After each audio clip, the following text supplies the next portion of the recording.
witnesses. Thank you for being here. FISA, the Foreign Intelligence Surveillance Act, is shown to be a powerful tool for United States intelligence. But the United States intelligence community has shown they cannot be fully trusted to retain this vast power. In fact, I cannot think of an example of when a powerful intelligence tool was not abused in the United States in this way. When we give power to the federal government has abused that power seemingly every time. In my experience, we have a saying that when a man gets power or thinks that they have power, they almost always tend to abuse it. And I think that's the case here.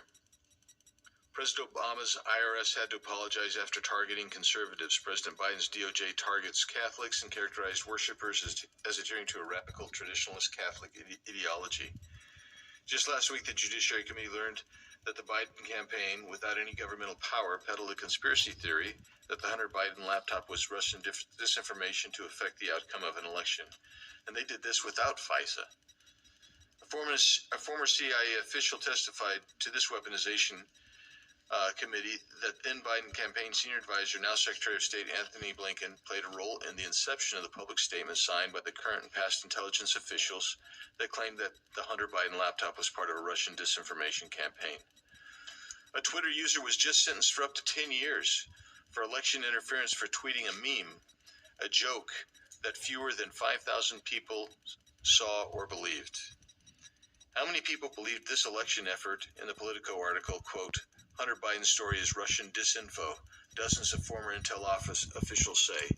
More than 50 former intelligence officials signed a letter casting doubt on the provenance of a New York Post story and the former vice president's son, close quote. We want to be able to trust our intelligence community, the officials who gather intelligence. Well, I view this now with a great deal of skepticism. If they would lie to the free flow of information to subvert an election and earn top jobs within the new administration without FISA, I fear that these same people would still think that they can break the rules if they retain powerful tools like FISA. And I believe they'd do it too, just as they've done before. In 2019, Department of Justice Inspector General Michael Horowitz, who is one of our witnesses today, exposed the extent to which President Obama's FBI violated its authorities under FISA, using FISA as a pretext to illegally spy on Trump campaign associates in an attempt to affect another election. They weren't as successful in 2016 as they were in 2020. I remember having private conversations with Inspector Horowitz besides his public testimony, and always enlightening, and I appreciate his candor, and I look forward to it today. At that time in his investigation, Inspector General Horowitz analyzed a sampling of 29 applications to the FISA court to authorize surveillance.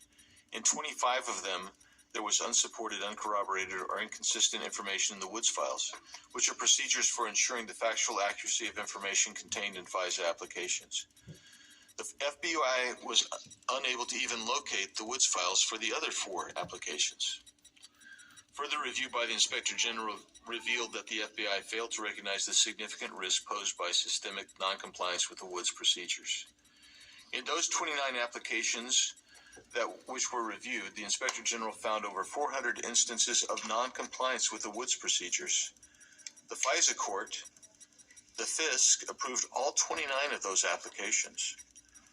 In 2020, FBI Director Wray testified before the committee, telling then-ranking member Jordan that, quote, Jordan would not lose any sleep over the vast majority of FISA applications, and we wouldn't want to grind FISA to a halt with more scrupulous review.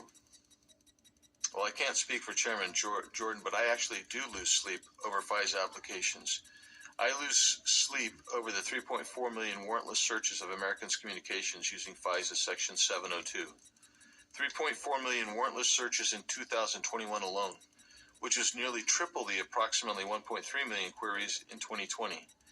And while reports indicate the FBI conducted fewer queries in 2022, it still made roughly 559 searches per day. That represents, in my opinion, intelligence officials breaking the rules 559 times per day. I lose sleep over the fact that Section 702 information acquired without a warrant can later be used by the FBI in criminal prosecutions unrelated to foreign intelligence or national security. and I lose sleep knowing that the FBI has misused privileged, warrantless spying power to conduct rogue surveillance on innocent Americans. To me, this is not a partisan issue. I don't believe either side can condone that. I lose sleep knowing that these reports are only a piece of the government's abuses of the FISA program, and only the ones that I know about. At the end of this year, Section 702 of FISA is set to expire. Reports in recent years have exposed the government's, and specifically the FBI's, abuse of this program. A law designed to provide tools to collect foreign intelligence and prevent foreign terrorist attacks has been warped into a domestic intelligence tool to intercept and catalog Americans' phone calls, text messages, emails, and other electronic communications. Unfortunately for the intelligence community, we have a Fourth Amendment in the United States. And I say that sarcastically. It is not unfortunate that we have a Fourth Amendment.